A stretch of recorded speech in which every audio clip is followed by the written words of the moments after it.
Mais o deuet amañ dija pemzek vloazo. Hag ez on laouentre da zon endro, a blamour amañ, e mouchia, e brocalicia, e vo urfes hag ur pardoun braz. Anvet romaria gwerez ar vag. Salve Regina, Mater misericordiae, vita dulcedo, espes nostra salve. A te clamamus, exulet filii Eve, a te suspiramus, gementes et flentes, in ag lacrimarum vale.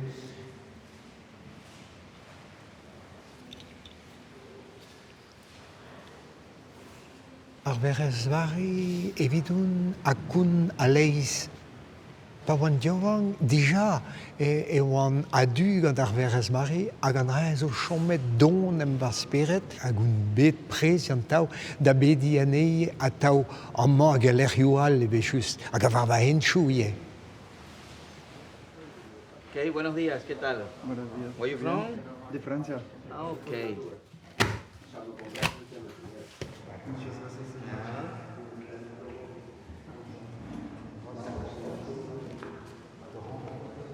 Me admira el espíritu y la intensidad con la que hablas del Camino de Santiago, porque te ha hecho mucho bien. Y te deseo que tengas por aquí una muy buena estancia, porque la gente de aquí también es muy buena acogedora a los peregrinos. Felicidades. Gracias, señor. Canom da gris calon, gloire da San Jacques sort patron.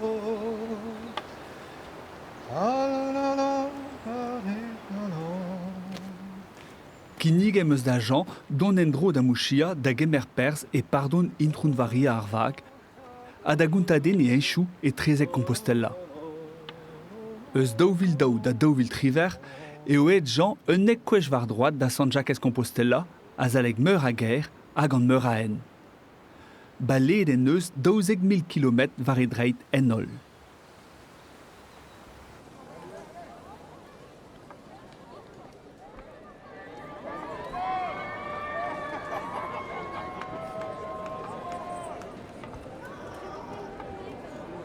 Drid a la rage, bep taol va c'halon, bep taol em eus fromou, c'hoanouela, c'hoan ie, kana, lavar va joad an dud a blamour, deudou da ben amañ, sonjeta. Ah, nag a dro, nag a joa, nag a levenez.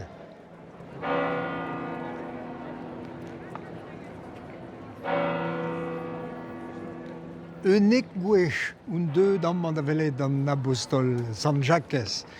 Hag evit an ahe em eus unig amañ testen, leorig eo, hag e ran lakat bemdez e lerc'hout din gavet.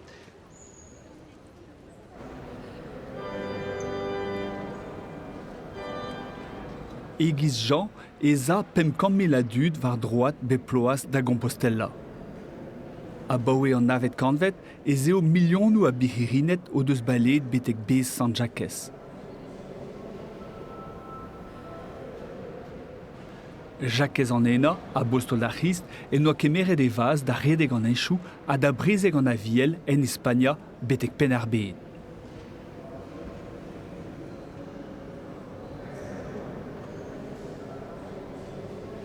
Ed eo a Jacques en dro d'ar Judé, da velet a verezvari vech diveza.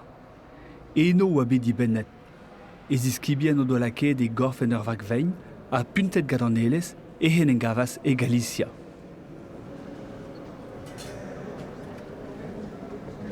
Eno, l'er ma viche bet interet, eo a besavet un ilizveur dehan.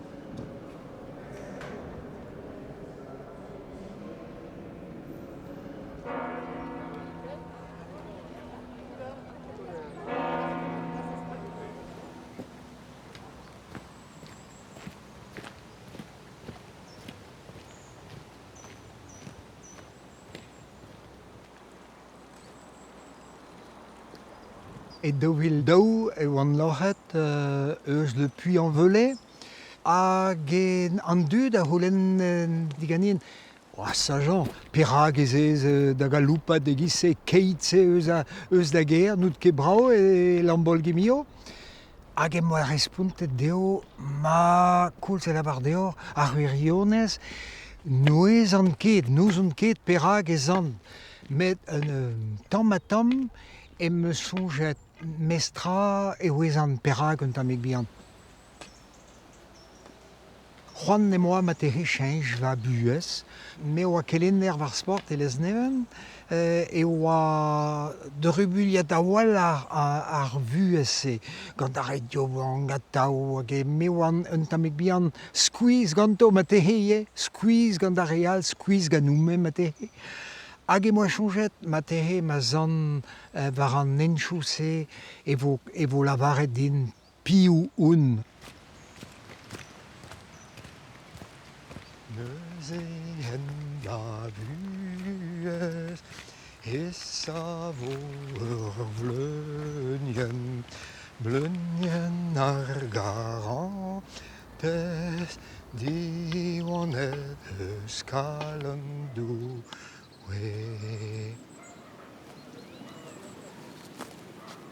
A goudenn war an nen e moa c'hoant nie da keja an dud da velet penoz e real, dost hag in disembel eus ha noume, a tam ya em eus gwelet tud ar feson. Hag a real na tud ie hag e oa trist o c'halon. Ablamour en o buez e oa trou kalet, lod e oa dimezet met eat kuit eus an euret. An dud alen doa bugale hag e oen klan, hag en doa c'hoant ie da vont da bedi evito, a da jench an tamig bihan ie ar pez a zongez eus a real.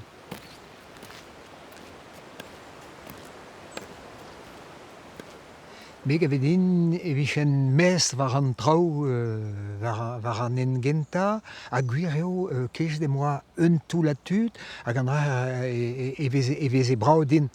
Mez an neil gwech, pa oan eat eus Paris, e pat 600 km e oan a va unan.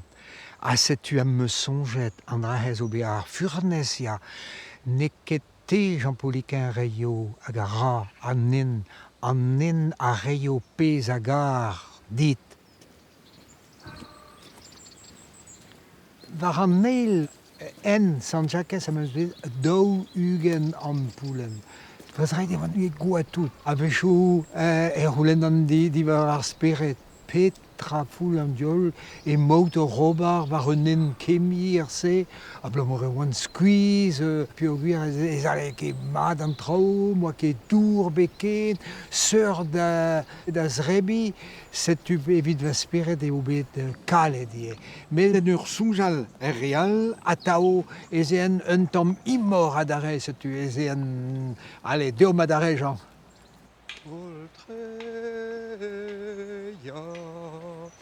Ultreia, et soseia, Deus adiuvam nos. Oh, den vidigo brau. Eur eus amman am eus gwelet trao brau. An natur, ar glachez, richerioù, aie batimanchou, brau kenan, manatiou, ilizou, chapelioù, fontenioù, an dra oa brau kenan, pendaben eus va end.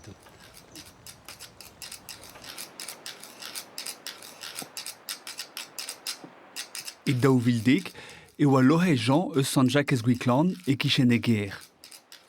Da houde, en gavet e San Jacques Compostela, a c'hoant gantan da ad kaout peor an enchou en oa balet 6 km a pe war hug en c'hoaz beteg Mouchia.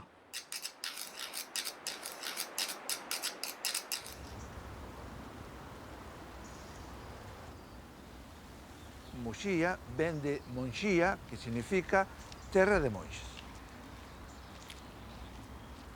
Estamos aquí na iglesia de San Xulián de Moraime, que é o resto dun antigo mosteiro que se creou posiblemente no século X ou XI. É un mosteiro de monxes vieitos. E estes monxes foron posiblemente o que fundaron o santuario da Virxen da Barca, pero ao mesmo tempo tamén foron os que lle deron o nome á vila de Muxía. E vemos como a imaxen dun peregrino camiñante aí, porque xa naquel tempo este mosteiro acollía os peregrinos que viñan cara a Muxía e cara a Virxen da Barca.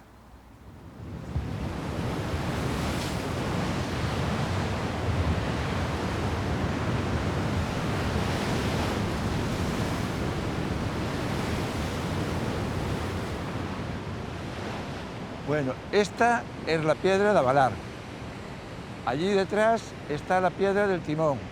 Y aquí, a la izquierda, está a Pedra dos Cadrís. Estas pedras deron orixen ao santuario da Virxen da Barca. Conta a lenda da Virxen da Barca que chegou aquí a Virxen nunha barca de pedra a través do mar. E entonces, ao chegar aquí, encontrouse co apóstolo Santiago, que estaba evangelizando por esta zona. O apóstol puxose de xeonllos ante ela e ela deulle ánimos para que seguira evangelizando, estendendo o evangelio por estes povos. E ela deixou unha imaxe da Virxe aquí para que se fundara este santuario. E as pedras quedaron aquí depositadas.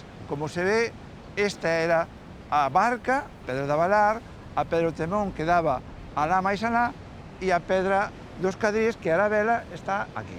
Vale.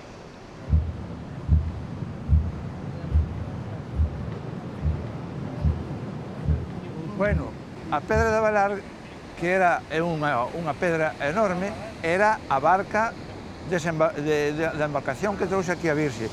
É un penedo, como se ve, enorme, plano, que chega a pesar unhas 70 toneladas.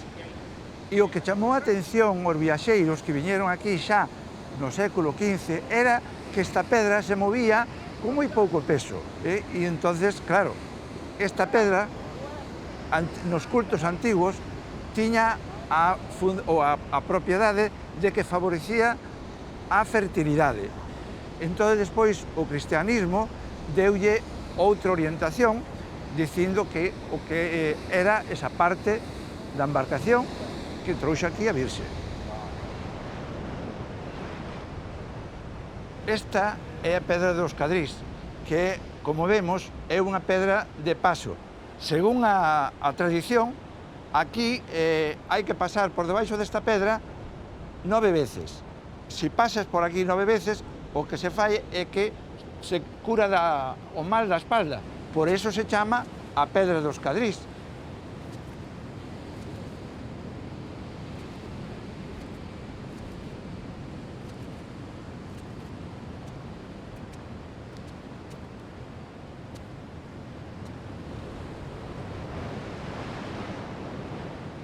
La piedra aquí en Muxía, ¿es la superstición o es la religión? Bien es cierto que la piedra de Avalar, con esa oscilación que avisa, pues a lo largo de la historia se han dado casos de un robo aquí y que la propia piedra empezase a avalar y los vecinos vinieron y localizaron el robo. Eso es cierto. O que acaba de volver a avalar después de 14 años sin que nadie tocase nada, ni una ola, porque no hubo mar fuerte, ni nadie viniese para mover, y sin embargo ella volvió ella sola a avalar. No sabemos el porqué. Entonces, como creencia, yo tengo que respetarla, lógicamente, y darle su importancia. Pero bueno, sin olvidarnos que lo esencial no está en las piedras, sino que lo esencial está en el mensaje de la Virgen al apóstol, es decir, de ser testigos, ¿no? Es decir, de dar ejemplo con la vida, ¿no? Como lo hizo Santiago al volver a su hogar. Songemeus e oa bekrouet breiz gant san duet deus Cambrai, hag Iverzon, var laoueriur meinier pernvet hag c'hwervet kanvet. Sant Paul, Sant Veltas, Sant Ronan, Sant Konogan. Ar vojen se zo en tammig evel neuhe. Marteze ne c'hellom ket kredi an draze, met dimma ar vag eo va buez. Hag ar verez a zo emrichen o buntan bar ar vag, o lavardin pellor atao, huellor atao po.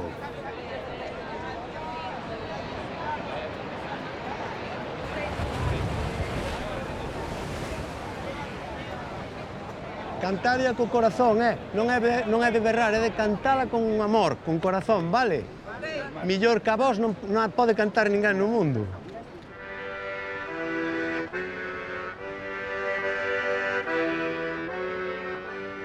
A pedra fun a balar, eu fun a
El sábado aquí en Muxía es muy importante. O sábado é o día principal da festa. Sí.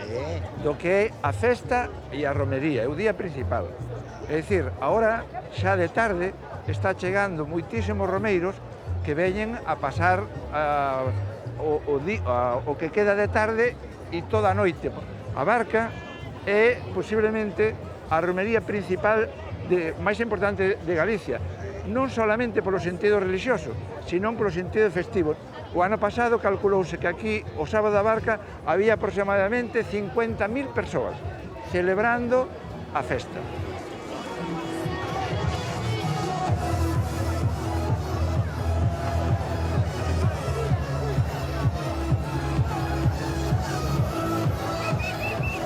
Cool, c'est la vardit, un bit spuntet hag un taou spuntet. Alors, morse gwelet kemen a dra, va buez, en ur geriad en kem bianse. An dud a zo laouen, an dud a re yaouank, a re vian zo ket, a re vras hag a re goz, tout assemblez. Hag emeino eva, hag emeino pren a traoù, hag emein o kana, bisko az kemen dalem eus gwelet kelet, kemen se.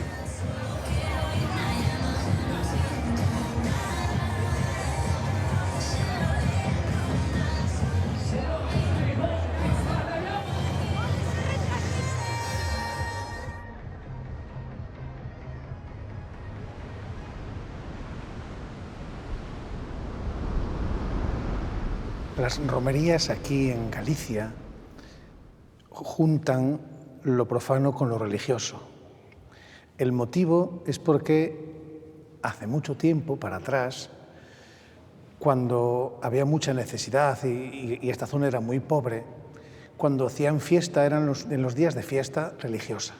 Y entonces se comía mucho mejor, se bailaba. Entonces, en Galicia siempre se juntó en las romerías sobre todo religiosas y populares, la fiesta religiosa, el rezar, el acudir a la Virgen, el pedirle, con la comida y el baile.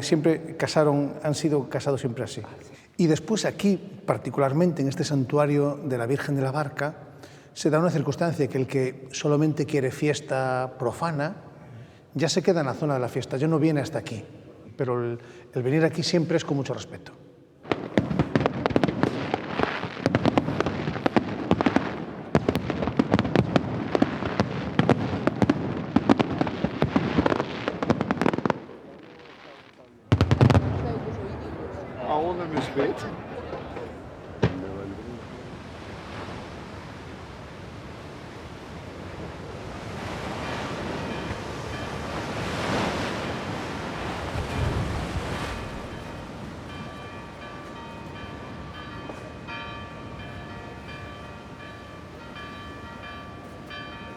En este día grande de Nuestra Señora de la Barca, nos hemos reunido en torno al altar del Señor para escuchar la palabra que Él nos va a dirigir, participar del pan de la Eucaristía, ganar las gracias jubilares. Mais au grande de Guimillot, Pemplos et moi, hag me songe à tau eus pardon Guimillot.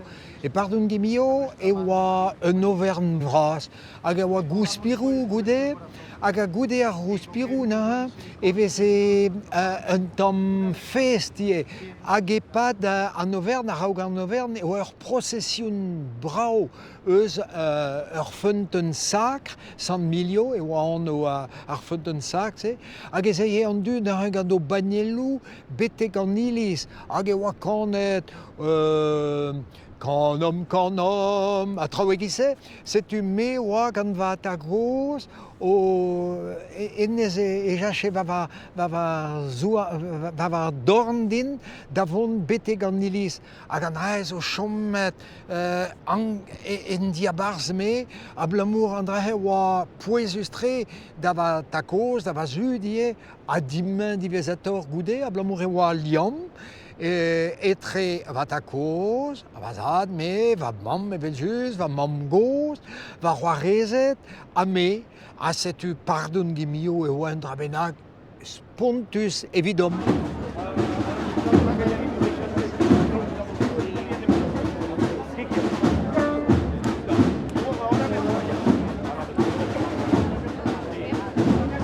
Mais au bete Ponte-Croix, ahem un skol e ur kloerdi.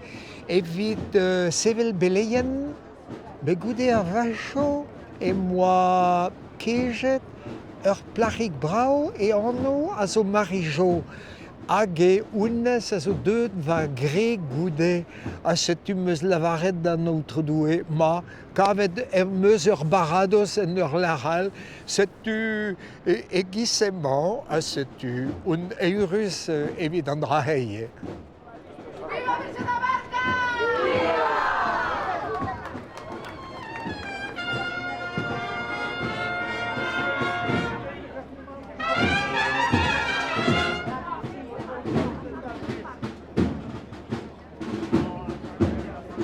Viva Virgen da Barca! Viva! Viva Virgen da Barca! Viva!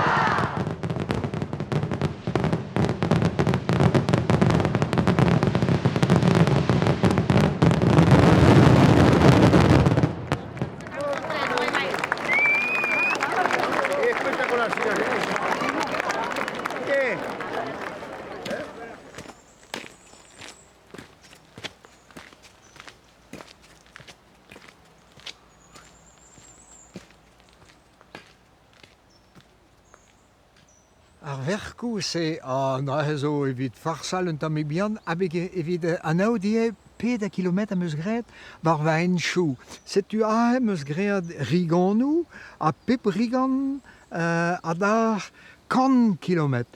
A pa eus graet 10 de grigan egise, ran linen duor, egise e oezan emeus gret 1000 km, hag ar hen eus daouvil, goude ar fin ama, emeus gret 12.000 km. 12.000 km.